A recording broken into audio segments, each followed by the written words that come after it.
Bonjour à toutes, bonjour à tous, bienvenue dans notre émission spéciale Festival de Cannes. Dans les titres de ce mercredi 18 mai, la région Alsace-Lorraine-Champagne-Ardenne a organisé hier après-midi un cocktail pour mettre à l'honneur les films réalisés sur son territoire. Les femmes et le cinéma, une grande histoire d'amour qui pourtant n'est pas toujours équilibrée.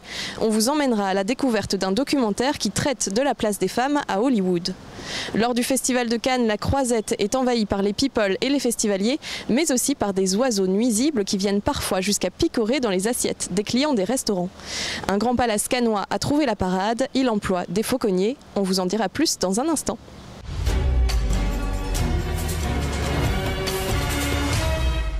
Mais avant tout, comme d'habitude, je vous propose de revoir la montée des marches d'hier soir. Si Pedro Almodóvar a foulé le tapis rouge en compagnie d'un casting important, Olivier Assayas a lui gravi les marches en compagnie de Kristen Stewart pour présenter son film Personal Shopper. Toute l'équipe du film Personal Shopper était présente hier à Cannes. Le réalisateur Olivier Assayas y proposait son film 2 ans après avoir déjà foulé les marches avec son long métrage Sils Maria. Personal Shopper raconte l'histoire de Maureen, une jeune américaine jouée par Kristen Stewart, vivant à Paris. Son métier est de s'occuper de la garde-robe d'une célébrité. C'est un travail qu'elle n'aime pas, mais elle n'a pas trouvé mieux pour payer son séjour et attendre que se manifeste l'esprit de Lewis, son frère jumeau récemment disparu. Elle se met alors à recevoir sur son portable d'étranges messages anonymes. Personal Shopper a reçu un accueil plus que mitigé sur la Croisette, quelques huées ont même été entendues à la sortie de la projection presse, une réaction qui n'a pas déstabilisé Olivier Assayas, qui a expliqué qu'à Cannes, on pouvait s'attendre à tout. Hier, en fin d'après-midi, un cocktail était organisé par la nouvelle région Grand Est. De nombreux réalisateurs étaient présents. Leurs productions soutenues par la région sont en quelque sorte des produits du terroir qui s'exportent à Cannes. Un reportage de Marine Allenbach et de Quentin Bolmont. Depuis la réforme territoriale, c'est la première fois que sont réunies l'Alsace, la Lorraine et la Champagne-Ardenne au Festival de Cannes. C'est au village international que la nouvelle grande région a mis à l'honneur le potentiel cinématographique de son territoire. Dans une atmosphère bon enfant, le président de l'agence culturelle d'Alsace, Pascal Mangin, a permis aux cinéphiles de rencontrer des réalisateurs aux univers variés, mais toujours liés à la région. Alors c'est un film qui part de Bruxelles, qui va à Strasbourg. J'avais envie d'une capitale européenne et d'une ville comme ça frontière entre la Belgique, l'Allemagne, le Luxembourg, la France. Une ville un peu empreinte du passage un peu multiculturel qui y passe. Oui. Cambiciri, puisque c'est le titre du film, est une longue histoire qui a commencé il y a 2 ans à peu près. Ça a commencé dans une petite école en Alsace, des petits élèves du CM1 qui se sont mobilisés pour trouver de l'argent pour ramener un petit Burkinabé de 11 ans qui est aveugle depuis l'âge de 5 ans. Donc leur objectif c'était ça, et puis après de le ramener en France pour le faire opérer dans un hôpital à Paris qui s'appelle l'hôpital des 15-20, qui est dirigé par un grand professeur alsacien qui s'appelle José Sahel. La nouvelle grande région apporte son soutien à la création et la production audiovisuelle et cinématographique grâce à des fonds dédiés pour encourager les réalisateurs en herbe. Au total, ce sont 3 620 000 € d'aides cumulées à la production, dont près d'1 million pour le long métrage. Le Festival de Cannes, c'est l'événement autour duquel tourne la sphère du cinéma. Pendant 15 jours, ce qui se passe sur la Croisette peut véritablement influencer l'univers du 7e art. En début de semaine, un documentaire a été projeté concernant la place de la femme à Hollywood. Ce documentaire relance les débats sur la parité dans l'industrie du cinéma.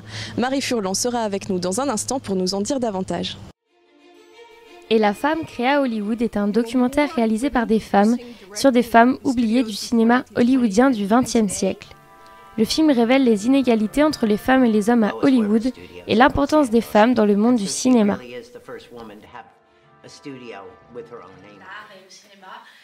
Lors de la projection du documentaire dans le cadre de la sélection Cannes Classics, les 2 sœurs réalisatrices, Clara et Julia Kuperberg, étaient présentes dans la salle pour un échange avec le public.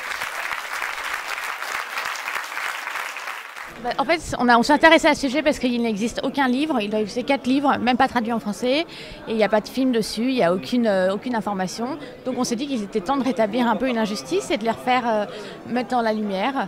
Et c'est pour ça, donc on a fait 2 ans de recherche, et on a trouvé plein d'informations sur elles, et on s'est dit que ces femmes étaient formidables, et on est en train de préparer une série de fiction justement sur elles, pour justement continuer à en parler.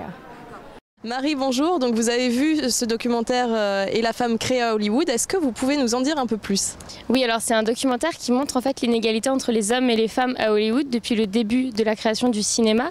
Et en fait, il montre aussi des femmes oubliées par les historiens et le public, des femmes de l'ombre en fait du cinéma. Et donc le film montre l'évolution des femmes dans le milieu du cinéma dans les années 1920 en fait. Oui, alors avant les années 1920, les femmes étaient vraiment présentes partout à Hollywood. La moitié en fait des films produits venaient de scénaristes qui étaient des femmes. La cinéaste Lois Weber était la mieux payée du muet. Et en France, Alice Guy Blaché a réalisé des prises de son en 1906, 6 mois avant Méliès. Pendant la Seconde Guerre mondiale, les femmes ont pris les postes des hommes, partis au front, et elles étaient par exemple coupeuses, donc c'est-à-dire qu'elles coupaient en fait les bandes d'images pour monter les films. Et la fin de la guerre en fait fut vraiment brutale pour les femmes, parce que les hommes sont revenus à leur poste de départ dans le cinéma. Du coup voilà, elles ont dû retourner elles à la maison, s'occuper de la maison et des enfants. C'était assez brutal pour elles.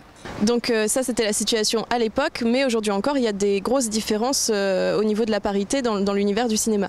Oui, alors malgré les évolutions de la femme dans la société, il y a encore beaucoup de différences.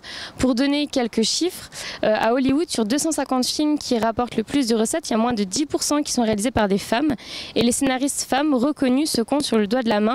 Et en fait, en ce qui concerne les métiers techniques, réalisatrices, scénaristes, productrices, il y a vraiment très peu de femmes en fait. Dans les productions cinématographiques, en fait, les femmes sont plutôt costumières, maquilleuses ou assistantes, mais n'ont pas forcément de rôle décisionnaire en fait. Et au Festival de Cannes, alors comment ça se traduit tout ça ? Alors en fait, depuis 1946, il y a une seule femme qui a eu la Palme d'Or, c'était en 93, c'était Jane Campion pour la leçon de piano. Et en fait, sur 69 éditions, seulement 11 jurys ont été présidés par des femmes. Cette année, dans la compétition officielle, sur 21 films, il y a seulement 3 films qui sont réalisés par des femmes. Mais le Festival de Cannes tend à évoluer en fait avec ces questions-là, notamment avec la projection de ce documentaire, et également avec 2 conférences qui sont réalisées depuis 2 ans en fait. Merci Marie. Et pour revoir le documentaire Et la femme créée à Hollywood, rendez-vous le 20 mai à 22h35 sur ECS Géant.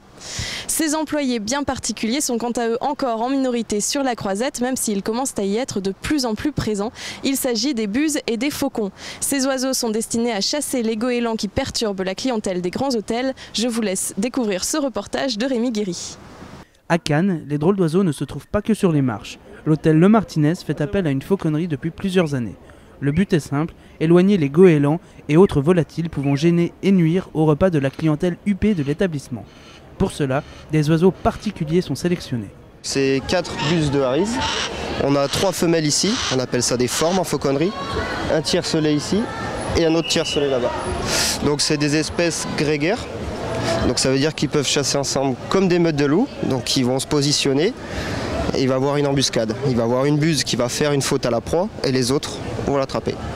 Une technique que ces oiseaux utilisent dans leur milieu naturel. Achetés à l'âge de 5 mois par la fauconnerie, ces rapaces proviennent d'une volerie alsacienne où ils sont nés auprès de leurs parents. Restés isolés de l'homme jusqu'à leur achat, ces rapaces ont développé leur nature prédatrice et sauvage, un critère plus qu'utile dans leur mission actuelle. Mais pour que l'animal s'adapte à l'homme et à l'environnement urbain du Festival de Cannes, le fauconnier habitue ses rapaces avec un travail au quotidien. C'est de porter l'oiseau tous les jours, au quotidien. Le porter, qu'ils prennent confiance, qu'ils voient beaucoup de choses différentes, des voitures, des bruits, des engins, la tondeuse, un peu tout, des gens qui parlent, la piscine, l'eau. Et on les nourrit exclusivement sur le gant. C'est ce qui permet d'avoir ce lien où ça c'est leur meilleur perchoir et en plus ils ont la récompense, c'est la nourriture. Du coup vous pouvez voir 99 qui est docile, voilà. Alors elle n'est pas dressée, c'est pas un perroquet, hein. Elle a toujours sa part sauvage, mais c'est des oiseaux qui sont assez calmes parce qu'ils ont l'habitude de voir du monde. Une habitude primordiale qui permet d'éviter les prises de bec. C'est dans ce bon état d'esprit que se termine ce journal. On vous retrouve demain soir à la même heure avec des images de la montée des marches de ce soir. Ce sont les frères Dardenne, anciens présidents du jury, qui présenteront leur film La fille inconnue en compétition officielle. Très bonne soirée à tous et à demain.